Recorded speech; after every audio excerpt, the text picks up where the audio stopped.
Hello guys, வணக்கம் and welcome. இது நம்மளோட ஹாட் சில்லி. ஸோ இன்றைக்கி நம்ம யாரை பற்றி பார்க்க போகிறோம் அப்படின்னா, நம்ம நடிகை சீதா அவங்கள பற்றி தான் பார்க்க போகிறோம். இவங்களை பற்றி சொல்லணும் அப்படின்னா, நம்ம ஆரம்ப காலகட்டங்களில், அதாவது 70-80களில், 70-80 கூட இல்லை, 80 அந்த மாதிரி ரேஞ்சில் இவங்க வந்து ஒரு கொடி கட்டி பறந்த நடிகைன்னே சொல்லலாம். ஏன்னா கால்ஷீட்டே கிடைக்காம, இவங்களோட கால்ஷீட்டே கிடைக்காம நிறைய படங்கள், தவற விட்ட படங்களே இவங்களுக்கு நிறைய படங்கள் இருக்குது. அப்போ அவங்க வந்து எவ்வளோ பிஸியாக இருந்திருக்காங்கன்னு நீங்களும் நினச்சி பாருங்கள். ஸோ அவ்வளோ பிஸியான ஒரு நடிகையாக இருந்திருக்காங்க.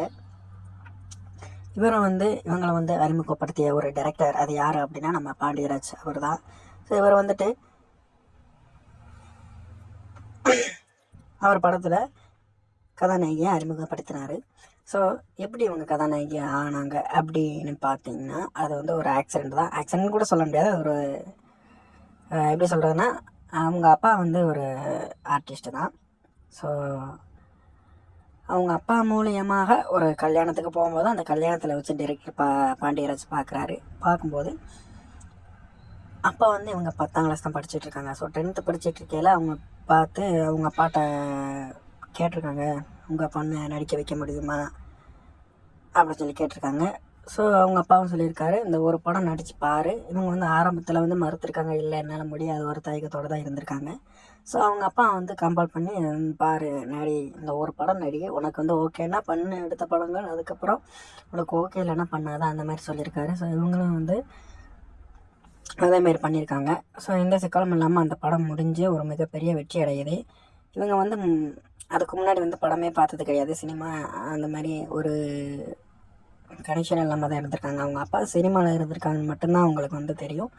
ஸோ இவங்க வந்து தேட்டரில் முத பார்த்த படமே அவங்க நடித்த படம் தான். ஸோ இதெல்லாம் எத்தனை பேருக்கு கிடைக்குன்னு சொல்லி தெரியல.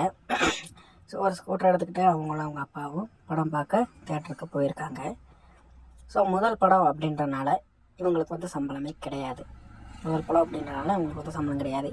ஸோ தேட்டருக்கு போய் படம் பார்க்கல, மக்கள் ஆதரவோட படம் வந்து நல்ல வசூலியாகவும் சரி, படம் மக்கள் கொண்டாட ஆரம்பித்தாங்க.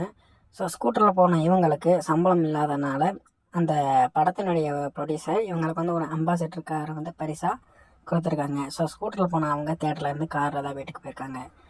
ஸோ அந்த காலகட்டங்களில் சீதாவோட பொற்காலம்னே சொல்லலாம். ஸோ அந்த காலகட்டங்களில் இவங்க வந்து ரொம்ப பிஸியாக நடிச்சுக்கிட்டு இருந்தாங்க. ஸோ அதுக்கப்புறம் தான் பார்த்திபனை மீட் பண்ணி, பார்த்திபனோட படம்லாம் முன்னாடி கம்மிட்டாங்க. ஸோ முதல் படம்னால பார்த்திபனுக்கு வந்து அறிமுகம் இயக்குறதுனால முதல் படம்னால இவங்க வந்து தயங்கிட்டே தான் அந்த படத்துக்கு ஓகே சொல்லியிருக்காங்க. எதனால் ஓகே சொன்னாங்க அப்படின்னா, அவங்க அப்பாவால் தான். அவங்க அப்பா தான் சொன்னார், நல்ல கதை, நல்ல டைரக்டர், நல்லா பண்ணணும்னு எனக்கு நம்பிக்கை இருக்குது, நீ ட்ரை பண்ணி பாருன்னு சொல்லி சொல்லவும், இந்த படம் வந்து உனக்கு மிகப்பெரிய புகழை வாங்கி கொடுக்கும் அப்படின்னு சொல்லி சொல்லவும் அவங்க ட்ரை பண்ணியிருக்காங்க. ஸோ படம் பாதியிலேயே வந்து இவங்க வந்து நல்ல கெமிஸ்ட்ரி ஒர்க் அவுட் ஆகி 2 பேருக்கும் காதல் வயப்பட்டு 2 பேரும் காதலிச்சு வந்திருக்காங்க. ஸோ இது வந்து இவங்க வீட்டில் வந்து எதிர்ப்பு தான் தெரிவித்தாங்க ஃபஸ்ட் டைமு. ஸோ இவங்க வீட்டில் வந்து எப்படின்னா, இவங்க ஒரே ஒரு பொண்ணு தான், 25 பேர் இருக்கிற கூட்டு குடும்பத்தில் தான் இவங்க வாழ்ந்து வந்துக்கிட்டு இருக்காங்க. இந்த 25 பேர் மத்தியில் இவங்க வந்து ஒரே ஒரு பொண்ணு. ஸோ அவங்க அப்பா வந்து ஆரம்பத்தில் தடுத்திருக்காரு, வேண்டாம் அப்படின்னு சொல்லிட்டு, உன்னை நடிக்க மட்டும் தானே சொன்னேன், எதுக்கு நீ வந்து காதலிச்ச அப்படின்னு சொல்லி இந்த மாதிரி தடுத்திருக்காரு. ஸோ அதுக்கப்புறம் சீதாவுடைய பிடிவாதத்தினால, நிறைய சண்டைகள்னால இவங்க வந்து அவரையே காதலிச்சு திருமணம் செஞ்சுக்கிட்டாங்க.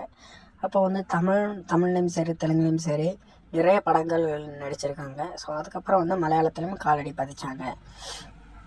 முன்னாடி வந்து கதாநாயகி நடிச்சுக்கிட்டு இருந்தாங்க இவங்க. இப்போ வந்து ஒரு வயசான கேரக்டரில் ஹீரோயினுக்கு அம்மாவா, ஹீரோவுக்கு அம்மாவாக தான் பண்ணிக்கிட்டு இருக்காங்க. இப்போ வந்து நிறைய படங்கள் பண்ணிக்கிட்டு இருக்காங்க. சீதா அழகும் சரி, திறமையும் சரி, ரெண்டும் சரி சமம். இவங்க வந்து ஒரு மிகப்பெரிய ஒரு திறமையான நடிகை. இப்போவும் சீதாக்காண்டி மிகப்பெரிய ஒரு ஃபேன் பேஸ் இருக்குது. ஸோ இப்போ வந்து நடிக்க மட்டும் இல்லாமல் ஒரு யூடியூப் சேனல் ரன் பண்ணி அதையும் பார்த்துட்ருக்காங்க. குக்கிங் வீடியோ, அப்புறம் நிறைய வீடியோ போட்டிருக்காங்க, அதையும் போய் பாருங்கள். இவங்களோட யூடியூப் சேனல் இருக்குது, சர்ச் பண்ணி பாருங்கள்.